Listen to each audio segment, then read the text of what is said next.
Shalom, saya ingin menjumpai saudara-saudara melalui firman Tuhan pada saat ini. Mari kita berdoa. Bapa di sorga, terima kasih atas kesempatan baik ini. Engkau izinkan kami membaca, merenungkan firman Tuhan. Berkati kami ya Tuhan, dalam nama Tuhan Yesus kami berdoa. Amin. Bacaan kita saya pilih dari Injil Lukas pasal 24. Sesungguhnya dimulai dari ayat yang ke-13 sampai ayat yang ke-35. Namun saya membacakan ayat 31 sampai 35. Yang ayat sebelumnya itu silahkan saudara-saudara baca di rumah. Demikian firman Tuhan, ketika itu terbukalah mata mereka dan mereka pun mengenal Dia, tetapi Ia lenyap dari tengah-tengah mereka. Kata seorang kepada yang lain, bukankah hati kita berkobar-kobar ketika Ia berbicara dengan kita di tengah jalan dan ketika Ia menerangkan kitab suci kepada kita? Lalu bangunlah mereka dan terus kembali ke Yerusalem. Di situ mereka mendapati ke-11 murid itu. Mereka sedang berkumpul bersama-sama dengan teman-teman mereka.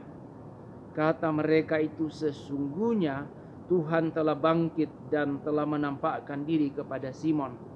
Lalu kedua orang itu pun menceritakan apa yang terjadi di tengah jalan dan bagaimana mereka mengenal Dia pada waktu Ia memecah-mecahkan roti.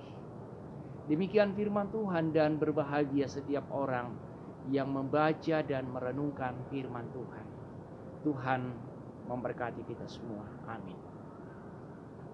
Saudara-saudara yang dikasihi oleh Tuhan Yesus Kristus, bacaan kita ini berkisah tentang perjalanan dua orang murid Yesus yang melakukan perjalanan dari Yerusalem menuju ke sebuah kota namanya Emmaus. Dalam perjalanan dua orang ini begitu sangat bersemangat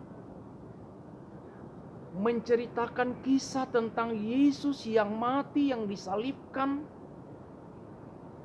dan mereka mendengarkan bahwa Yesus itu telah hidup kembali.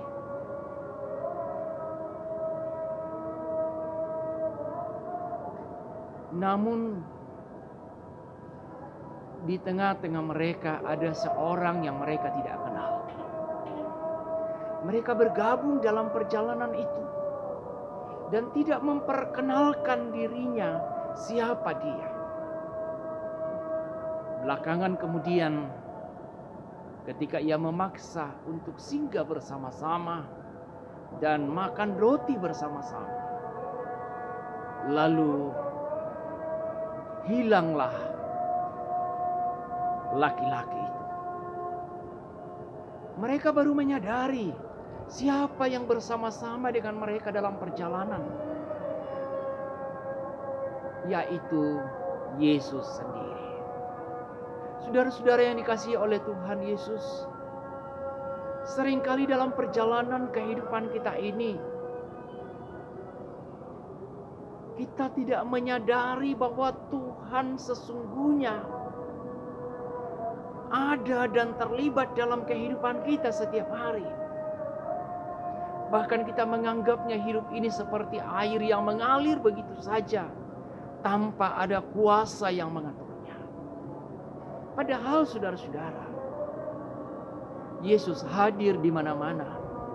Yesus hadir di dalam setiap kehidupan kita, dalam setiap pergumulan hidup kita, dalam setiap persoalan-persoalan hidup kita. Sesungguhnya Ia hadir, tapi kadang-kadang pandangan kita, pikiran kita hanya tertuju kepada masalah yang kita hadapi, sehingga hampir kita tidak melihat bahwa ada Tuhan yang terlibat di dalamnya. Mari saudara-saudara, kita belajar untuk peka dalam kehidupan kita, baik ketika kita dalam suka maupun ketika kita dalam duka. Mata rohani kita peka melihat bahwa Allah tidak meninggalkan kita, bahkan Allah hadir di tengah-tengah kehidupan kita. Kiranya kuasa dan kasih-Nya akan tetap kita rasakan dan kita alami. Dan kita terus peka melihat Tuhan hadir melalui semua peristiwa-peristiwa yang kita alami. Ketika hari-hari ini saudara-saudara, kita bergumul dengan virus corona, masih adakah Tuhan yang kita lihat dalam keadaan ini? Kepekaan mata rohani kita diuji.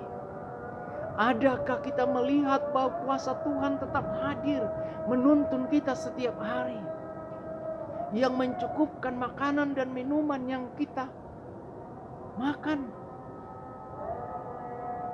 yang tetap memberikan kekuatan, kemampuan kepada kita menjalani hari-hari ini, walaupun itu menakutkan.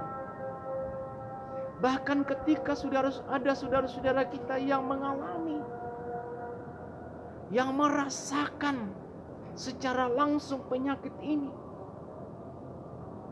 di sana Tuhan hadir memberikan kekuatan kepada mereka. Mari saudara-saudara, kita renungkan firman Tuhan ini. Jangan kita tutup mata iman kita, tapi kita peka melihat bahwa Allah hadir di setiap kehidupan kita. Tuhan memberkati kita semua. Amin. Mari kita berdoa. Bapa, terima kasih atas firman-Mu ini. Kau berkati kami agar kami tetap peka melihat dalam kehidupan kami bahwa Allah itu selalu hadir dalam setiap kehidupan kami, dalam rumah tangga kami, dalam kehidupan kami sehari-hari. Engkau selalu ada ya Bapa. Ini doa kami, ini syukur kami. Berkati kami semuanya di setiap hidup masing-masing. Dalam nama Tuhan Yesus kami berdoa. Amin. Demikian firman Tuhan. Tuhan memberkati saudara-saudara di dalam setiap kehidupan, dalam rumah tangga, dalam pekerjaan, atau apapun yang kita buat setiap hari. Tuhan ada bersamamu. Tuhan memberkati.